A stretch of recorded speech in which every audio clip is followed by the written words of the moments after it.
Hello दोस्तों। आज की कहानी बहुत ही रोचक है। एक छोटे से गांव में रोशनी नाम की एक लड़की रहती थी। रोशनी के माता पिता किसान थे और वे अपनी मेहनत से परिवार का पालन पोषण करते थे। रोशनी बहुत ही होशियार और सपनों से भरी हुई लड़की थी। उसका सपना था कि वह एक दिन डॉक्टर बने और अपने गांव के लोगों की मदद करे, लेकिन उसके परिवार की आर्थिक स्थिति बहुत खराब थी।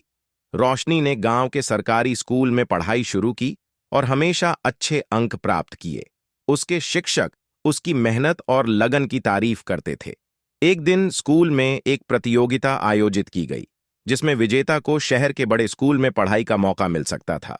रोशनी ने इस प्रतियोगिता में भाग लिया और अपनी मेहनत से पहला स्थान प्राप्त किया। यह उसके लिए एक बड़ी जीत थी, लेकिन यह जीत अधूरी थी, क्योंकि उसके सामने अब भी आर्थिक चुनौतियां थीं। शहर के बड़े स्कूल में पढ़ाई करना रोशनी के लिए एक नया अनुभव था। वहां के संसाधन और सुविधाएं गांव के स्कूल से बहुत अलग थे। रोशनी ने वहां के माहौल में खुद को ढालने की पूरी कोशिश की। उसने दिन रात मेहनत की और अपने सपनों को साकार करने के लिए हर संभव प्रयास किया। रोशनी के परिवार की आर्थिक स्थिति दिन ब दिन खराब होती जा रही थी। उसके पिता बीमार पड़ गए और परिवार पर आर्थिक बोझ और बढ़ गया। रोशनी को अपनी पढ़ाई छोड़ने का विचार आया।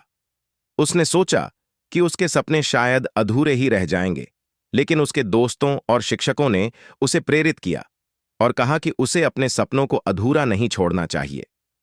रोशनी ने फिर से हिम्मत जुटाई और अपनी पढ़ाई जारी रखी। वह सुबह सुबह उठकर खेतों में काम करती और फिर स्कूल जाती। रात को वह देर तक जागकर पढ़ाई करती। उसके संघर्ष और मेहनत ने उसे आगे बढ़ने की ताकत दी। उसने किसी भी मुश्किल को अपने सपनों के रास्ते में आने नहीं दिया। एक दिन रोशनी को एक छात्रवृत्ति मिली, जिससे उसकी पढ़ाई का खर्चा पूरा हो सका। यह उसके लिए एक बहुत बड़ी राहत थी। उसने अपनी पढ़ाई पर पूरा ध्यान दिया और अपने सभी परीक्षाओं में अच्छे अंक प्राप्त किए।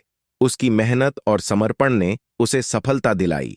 उसने डॉक्टर बनने का अपना सपना पूरा कर लिया और गांव की पहली डॉक्टर बन गई। रोशनी ने अपने गांव के लोगों की सेवा की और उन्हें मुफ्त में इलाज किया। उसके इस काम ने गांव के लोगों का दिल जीत लिया और वह सभी के लिए प्रेरणा का स्रोत बन गई। उसकी कहानी ने सभी को सिखाया कि सच्चे सपनों और मेहनत से हर मुश्किल को पार किया जा सकता है। ऐसी ही रोचक कहानियां सुनने के लिए चैनल को सब्सक्राइब कर लें।